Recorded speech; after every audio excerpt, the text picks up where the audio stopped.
upside down, opposite from your point of view. How would you feel if the ground was really the sky? And all of this time you've been walking when you could have been flying.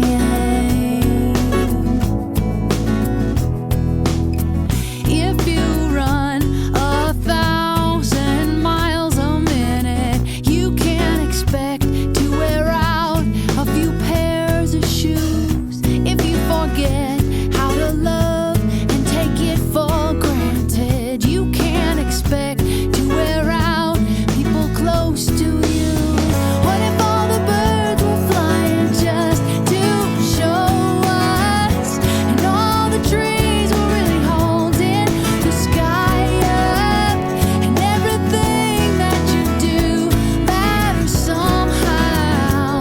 What if heaven and hell was right now?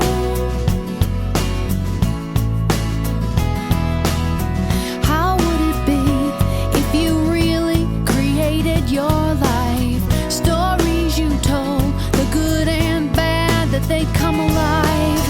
And how would it change if your words were like nails and wood? You build your house, but you forget that it's just a house. You can't rebuild it. What if all the birds were flying just to show us, and all the trees were really holding the sky up, and everything that you do matters in the end? What if all of our mistakes are forgiven? What if love is a lot of listening, a little bit of time, not pretending we are caught up in a world of daydreams? What if loving what you have is everything?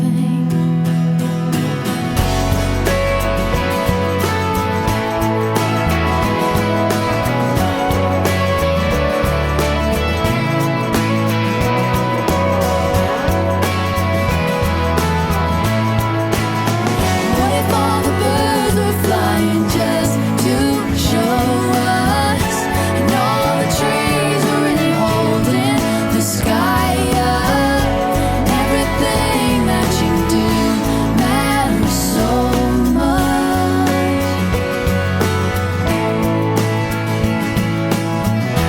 How would you change your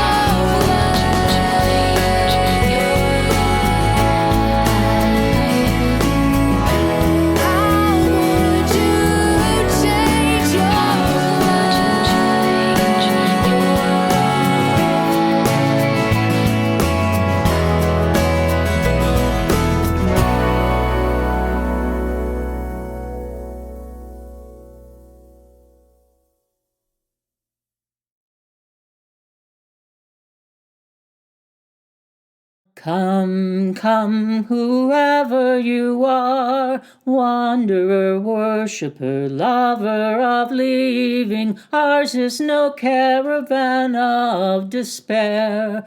Come yet again, come. Come, come, whoever you are, wanderer, worshipper, lover of leaving, ours is no caravan of despair. Come yet again, come. Come, come, whoever you are, wanderer, worshipper, lover of leaving, ours is no caravan of despair. Come yet again, come. Good morning, and welcome to White Bear Unitarian Universalist Church. We are delighted to have you here.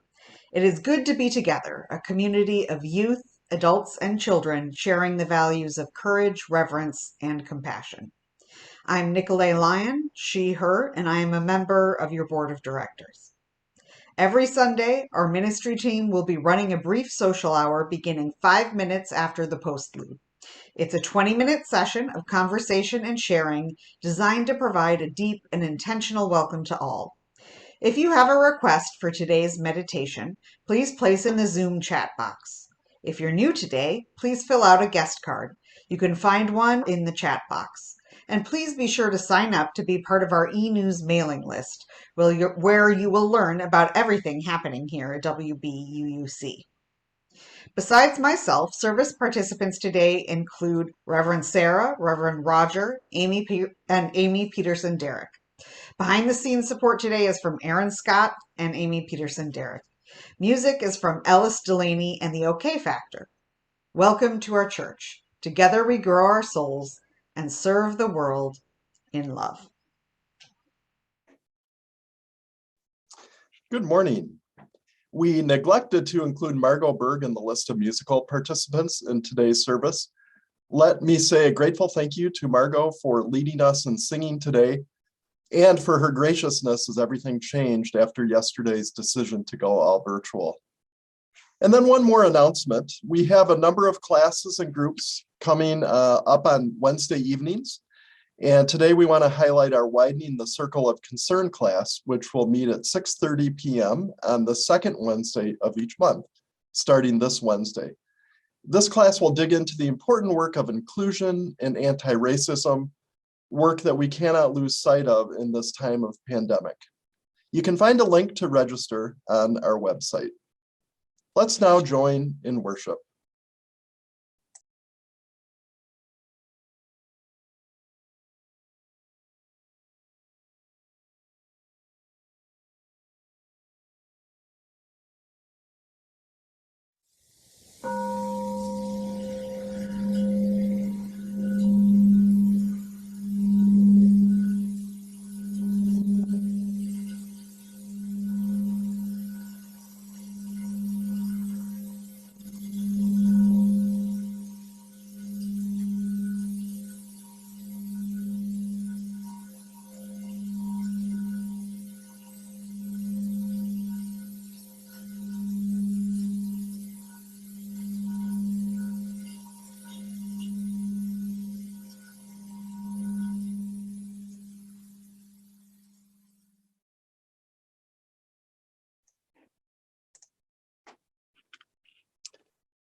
Come into this place, which we make holy by our presence.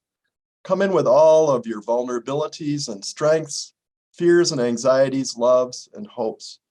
For here you need not hide, nor pretend, nor be anything other than who you are and who you are called to be. Come into this place where we can touch and be touched, heal and be healed, forgive and be forgiven. Come into this place where the ordinary is sanctified, the human is celebrated, the compassionate is expected. Come into this place. Together, we make it a holy place. Melissa Stoddard will lead us in our chalice lighting. This month's theme is intention, the practice of becoming. It brought to mind the concept of sankalpa, a Sanskrit term that is sometimes described as setting an intention, an idea formed in the heart. This intention is aspirational, I believe, and always uttered in the present tense. Examples might be, I am strong, or I feel loved. Personally, I find it quite difficult to stay focused in the present. It's so easy, so compelling to be called to the past or the future. For several years, I was fortunate to participate in a silent retreat in the Buddhist tradition. I was an exhausted parent whose youngest child was and is profoundly disabled. I arrived at the first retreat practically giddy with my small black suitcase bursting with unread books. All this marvelous quiet time ahead to engage in my preferred activity, reading. I was disabused of this notion immediately and gently by our remarkable Buddhist teacher. The intention was to put aside these distractions and to cultivate compassion and awareness in the moment, right here, right now. In the dawn of this new year, I light the chalice mindful of these words from John O'Donohue. May I live this day compassionate of heart, clear in word, gracious in awareness, courageous in thought, generous in love.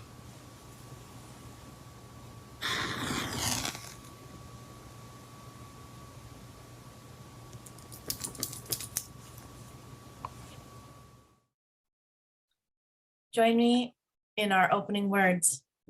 Love is the spirit of this church, and service is its law. This is our great covenant, to dwell together in peace, to seek the truth in love, and to help one another. Now please join in our hymn, sing out since you're not in a communal space. Come my way, my truth, my life, in singing the living tradition, number 89.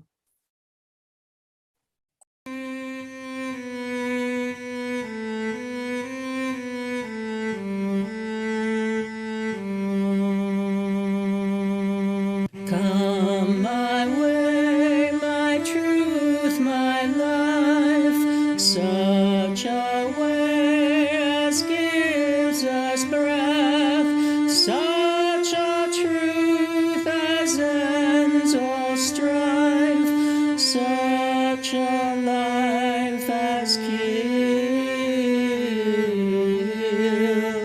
death. Come my light, my feast, my strength, such a light as shows a feast, such a feast as mends in length, such a strength as makes a guest. Come my joy, my love, my heart, such a joy as none can move, such a love as none can part, such a heart as joys in love.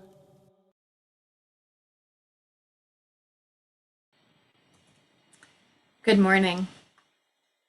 As Unitarian Universalists, we draw wisdom from many different sources, including the stories of our faith ancestors. Today, I share with you a story about Universalist preacher John Murray and how the love and care and presence of others can help us find our way, even when we least expect it. John was born and raised in England and Ireland, and grew up to be a great public speaker and preacher. John was always curious about new ideas and was eager to learn new things. One of the new ideas that John and his wife Eliza learned of was an idea called universalism. This was an idea that all people were beloved of God. The more they learned of universalism, the more John went out to preach this gospel of love. But things quickly changed for John when he was driven away from his church by people who did not agree with this message. He eventually became indebted and was arrested, and then unexpectedly lost his infant son and wife to illness. John was sad. He was angry. He was devastated. He did not know what to do with his broken heart. He was so sad that he wasn't even sure what he believed anymore. And so he decided that he would never preach again. And while John's closest friends begged him to continue preaching, John instead decided that what he wanted instead was a life of solitude that he heard he could find across the ocean. And so he boarded a ship called the Hand in Hand, bound for New York. Yet again, John faced the unexpected when the ship landed far from its intended destination of New York and became stranded on a sandbar outside of a small town called Good Luck, New Jersey. The crew knew that they would be stranded until the wind changed again, for ships in that time depended on the wind to sail. And so, not knowing how long they would be stranded, John was charged to go ashore to look for food and supplies for him and the crew. Soon John came across a farm not far from shore, and there he was greeted by a farmer named Thomas Potter. Thomas welcomed John with open arms, saying that he had been waiting for him. He provided John with enough food for everyone on the Hand in Hand. And as Thomas Potter learned more about John Murray and the journey that led him to the shores outside of Good Luck, the more Thomas was convinced that John really was the person that he had been waiting for. You see, Thomas had himself heard the message of universalism many years before and was so convinced that the world needed to hear this loving message that he built a small chapel of his own on his farm with the hopes that one day a universalist preacher might come to fill it. But for 10 long years, the pulpit remained empty, even while Thomas Potter had sought preachers. And so, as you can imagine, while John Murray felt stranded by the wind, Thomas Potter believed that the wind had brought him a wonderful gift, the preacher he had been waiting for. And so he begged John Murray to stay. Well, John Murray remained unsure. He had vowed that he would never preach again and was eager to begin his new life of solitude in New York. Though he was a gifted preacher, he wasn't really looking for a new pulpit or a new congregation or even a new friend. But after much convincing, Thomas Potter was able to get the reluctant John Murray to make a deal.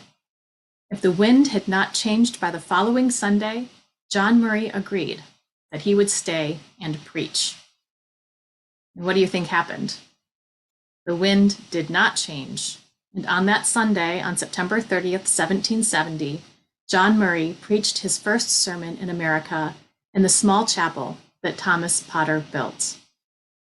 The wind changed soon after, and John Murray boarded the ship and sailed on to New York. John came back not long after his visit to his new unexpected friend and to preach again in Thomas Potter's chapel.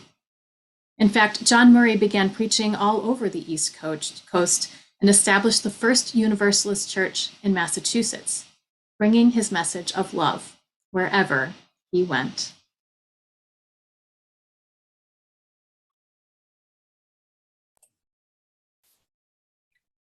Join me in a time of meditation. Find a comfortable place for your body. Breathe in the smells and listen to the sounds of your surroundings. Use your senses to bring you to a centered place.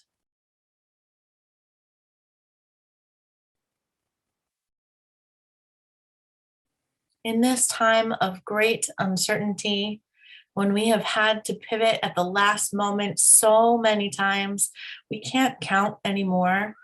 So it feels like we can't count on much anymore. Remember, you are not alone. When there is so much up in the air, well, the air is the last thing we want to share and we don't know which way is up. Remember, you are not alone. These people present here are your people. These people spread across the state, the country, the world. These are your people. We hold one another in the chaos and the celebrations. We are one another in the stress and the calm. We are together no matter where we are. Our hearts are together this morning. We hold these members and friends of our congregation. We hold Mary Bolton, whose mother died suddenly on Christmas Eve. We hold a member whose nephew is considering suicide. We hold Marie, Thanasi, and George living with Thanasi's dementia.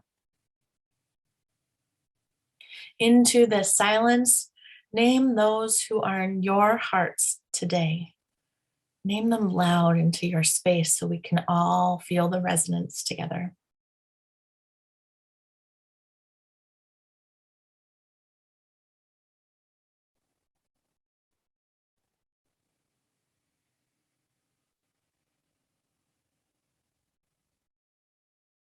we hold them all. Because remember, you are not alone. Amen.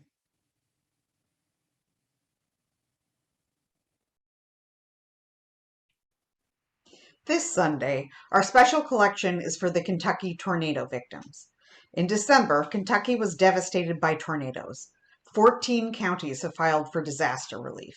Our UU friends in Lexington, Kentucky gave us the name of a tornado relief fund with no administrative fees so that all of our donations will go directly to those in need. As always, you can donate in 3 ways. On the WBUUC webpage, send a check, or use the text to give option on the screen. No matter how you give, please indicate the keyword tornado, and thank you for your generosity and faith in this life we lead together.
Our reading this morning is Life While You Wait by Wisława Szymborska.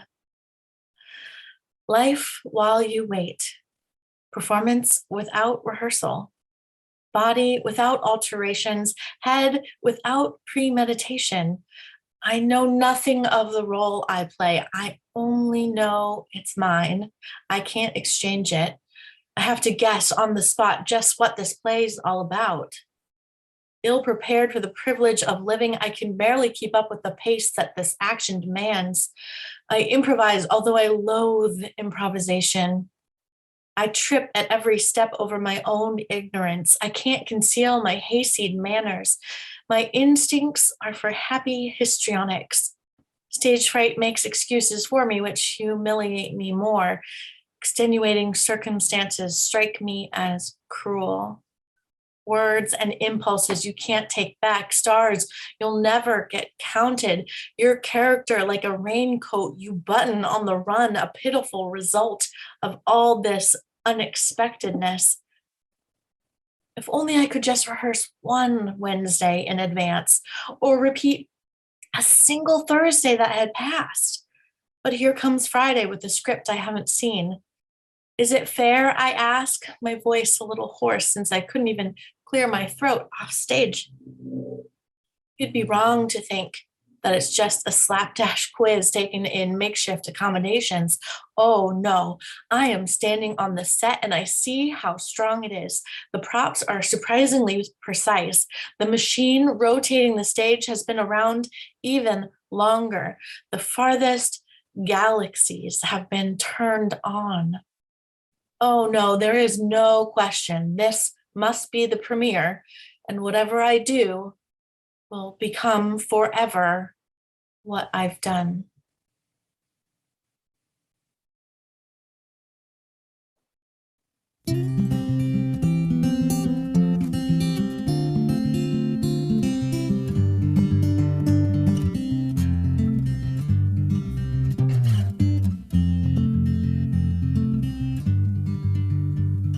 I wish for you to be free from doubt.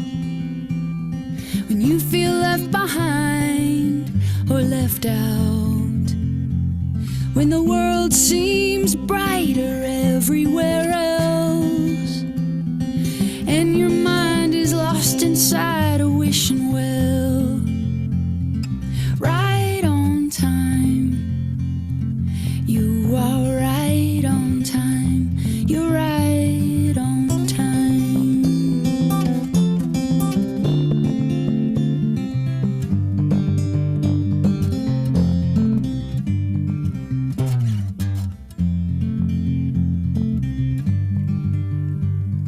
Remember, the heart is a tender thing, restless and hopeful, it cries and sings. And sometimes you need shelter and a space to be a little tough, not tough enough, a little lost at sea. And when everyone is racing and you join in, if you can, try running with a smile, 'cause there is a danger in going too fast. Getting too far ahead can set you back. Right on time, you are right on time, you're right on time.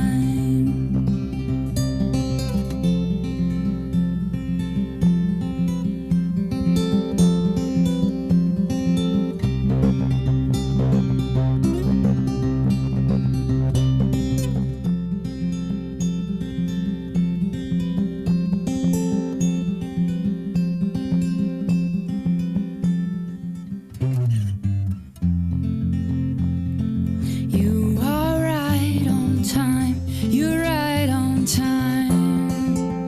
And when you're tired and on your own, cried so many tears, they're all gone. When there's nothing you haven't tried to fix this uncertain road. When everywhere you look, you see regret, caught up in the past and what might have been. What we can never know will make our heads spin. A little love, a little trust, a lot of forgiveness. Right on time, you are right on time, you're right on time.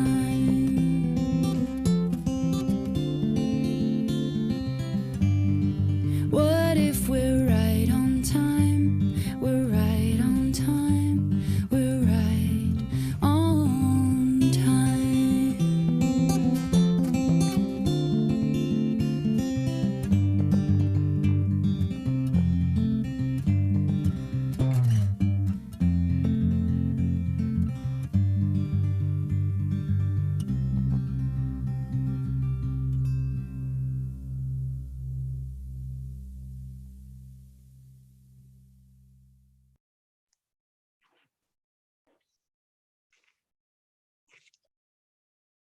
Since I first studied Buddhism in depth in college, I have been a big fan of intentionality.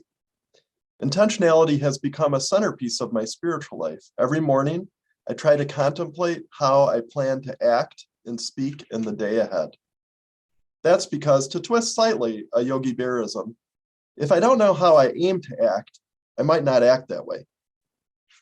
I never really know where I'll end up with sermons. I try to use an open-ended process as I contemplate and write.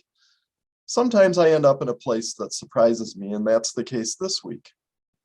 As I've thought about the relationship of intentionality to fate and to chance, I've concluded that maybe I, along with a lot of Buddhists, might be overrating intentionality.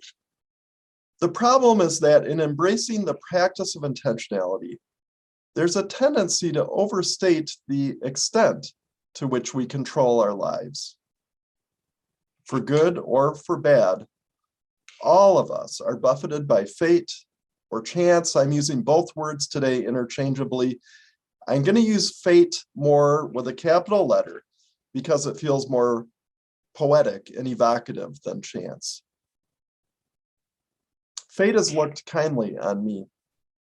I certainly have been the beneficiary of extraordinary good fortune in my life, starting with being born into a loving, albeit imperfect family, which had plenty of money for basic needs like food and shelter and healthcare, as well as money enough for things like post-high school education and travel.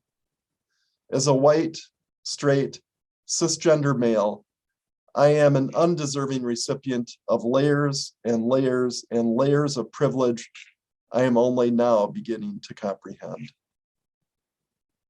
When I think about fate, sometimes I think about the simple fact that I was born in a time when eyeglasses exist. And so I've always had the means to have them, and eyeglasses have rendered my disability of nearsightedness harmless. There are eras of human existence when this disability would have not just been an impediment to living a quality life, but actually a threat to one's life. What a miracle to live in a time, place, and circumstance where I can see more than 2 feet in front of my face. Another time fate shined upon me was in this 10-minute span back in 1985, when I decided I was not going to put off seminary for a year. And so I turned down a job to manage the pub at my college in Maine and went off to seminary in Chicago. Little did I know that I'd meet a student in her final year at seminary who I've now been married to for 32 plus years. If I had taken that pub job, we never would have met. On and on and on the list goes. All this is not to say that things have gone always as I planned or hoped. Plenty of things have gone differently than I expected or wanted, and more than a few times it felt like things were going off the rails, and sometimes they were. This is part of the deal of being a beautiful, flawed human being, blessed by some good fortune, and buffeted at least every now and then by hard things. All this makes me think that there's a human practice that is at least as important as intentionality, and that's adaptability. Another word for this is improvisation. We humans need to improvise a lot. And most of us, I'm guessing, join the poet Jamborska in loathing improvisation. I certainly do. Life is indeed mostly a performance without rehearsal. If only I could just rehearse one Wednesday in advance or repeat a single Thursday that has passed. But here comes Friday with a script I haven't seen, the poet writes. Even in my work as a minister, work for which I ostensibly prepared for 5 years formally and a lifetime informally, I feel like I spent a lot of time not just improvising, but faking it and stumbling from one mistake to the next. Everything is preparation for ministry, and nothing is. Maybe that's the same with life. Everything we've experienced prepares us for what's next, But nothing really prepares us because what's next will inevitably be new and more or less unexpected. The script of our lives is truly being written on the fly. Mostly it's not written by us, and we don't get to see it in advance. Think how true this was for John Murray when his ship was pushed off course by the wind and he was stranded on Thomas Potter's land. Think about wind, the wind that changed his life, the wind that changed the lives of many people in Kentucky. These nearly 2 years of global pandemic have brought home this reality with a vengeance. None of us were prepared for this. I remember a year or so after 9/11, my brother's investment firm in New York decided that the biggest threat they needed to prepare for was global pandemic, not terrorism. That felt surprising given that they had lost a lot of people in the World Trade Center. I filed it away as a note to self, prepare for a pandemic. I didn't prepare for a pandemic, or at least not this particular one. Of course I didn't, and I'm sure the investment firm didn't really either, not adequately anyway. Even if we knew a devastating pandemic would sooner or later hit, none of us knew how it would unfold. Just like none of us really know for sure how it will unfold in the coming months. We've all been operating in the dark without radar. I sure didn't imagine last spring that we'd be in this Omicron boat we're in now.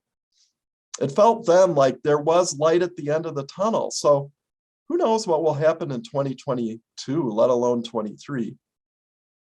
I heard an epidemiologist on National Public Radio a week or two ago predict that most people listening to the show would have a moment in 2022 when they think to themselves, wow, I haven't even thought about the pandemic in 2 weeks. Well, I don't know if that's going to happen in 2022. It'll happen sometime. I hope it happens in 2022. And if it does, I wonder if it will happen in other places which haven't had the good fortune to have much access to the vaccine. There's fate and privilege again. I shared these hopeful words from this epidemiologist with the church's board a few days ago. One board member who works in the medical system shared her hopes were a little bit scaled back. She'd just like to go 2 hours without thinking about COVID. That actually would be a good and amazing step.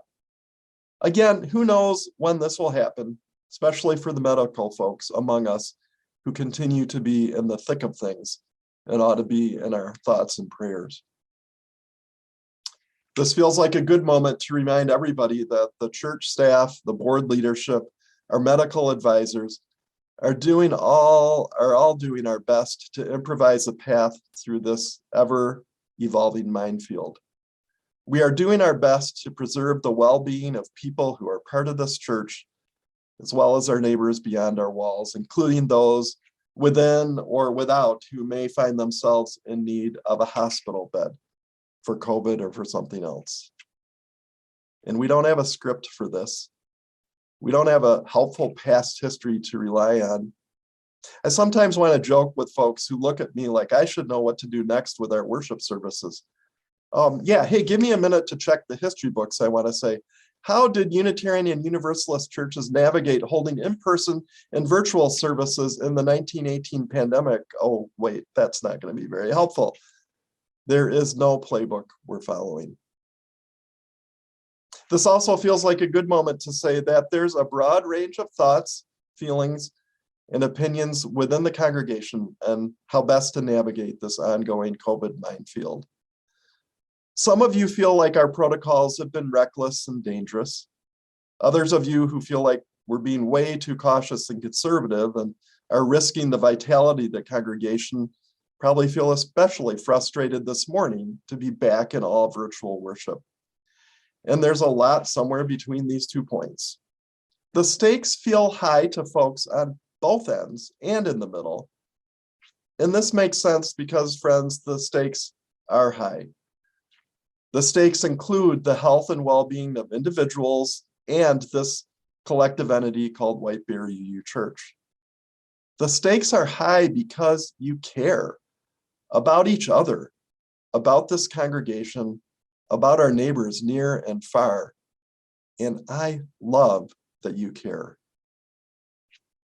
I find it helpful to remember on this, and actually virtually everything else, there is a wide variety of opinions here. That goes with the territory of being a Unitarian Universalist congregation, a creedless faith where humanists and Christians and pagans and agnostics and Buddhists and theists and atheists, among others, come together in spiritual community. We are doing one of the hardest things in the world, trying to create a beloved community made up of complicated, diverse people.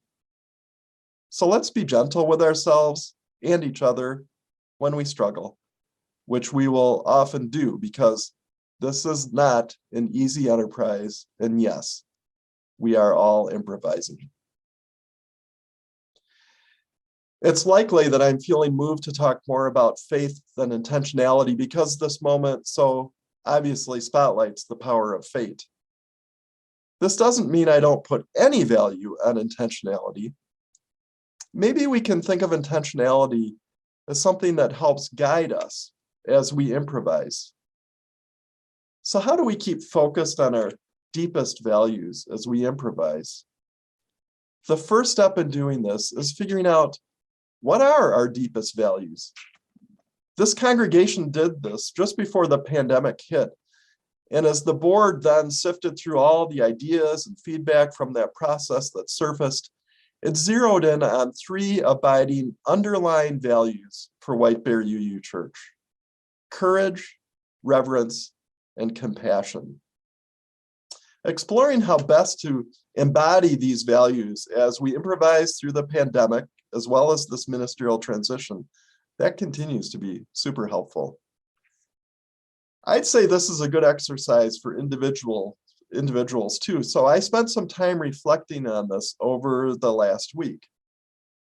I would say my deepest values are mutuality, compassion, and justice. Mutuality, compassion, and justice. What are your deepest values? Give that some thought if the answer doesn't come right to mind. And then contemplate this question. Are you living your deepest values to a greater or lesser extent in your lives? If a lesser extent, how can you move toward living them more consistently, regardless of what fate has in store for you? This work feels like at least the start on the path of living as intentionally as possible, regardless of what fate dishes out. And here is a really wonderful thing, friends. We can do this work not only on our own, but with companions as we drift together on this ship called White Bear UU Church. Another beautiful blessing. And let's join with Margot now in singing When Our Heart is in a Holy Place, number 1008 in the Teal hymnal.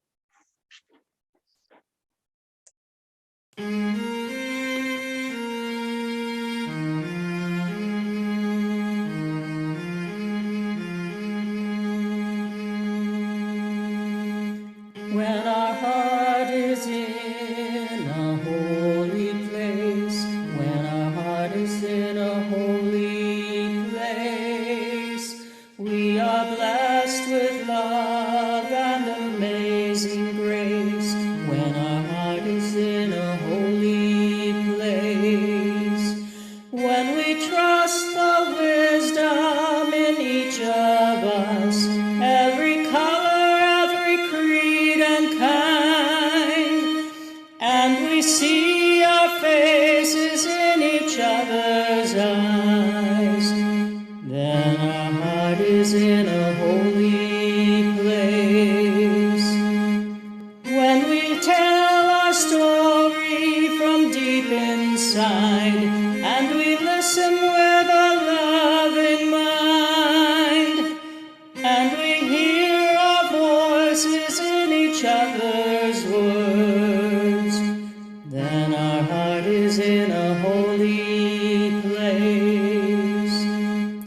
When we share the silence of sacred space, and the God of our heart stirs within, and we feel the power of each other's faith, then our heart is in a holy place.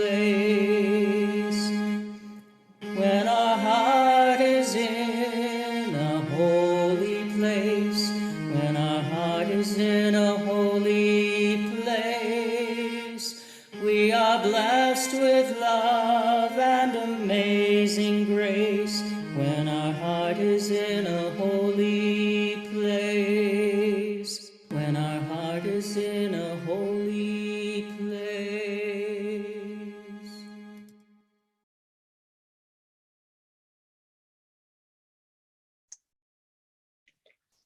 I invite you to join us in our cyber social hour, which will begin 5 minutes after the postlude ends.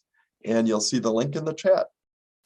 My words of benediction are the lines from John O'Donohue that Melissa shared with us at the beginning of the service.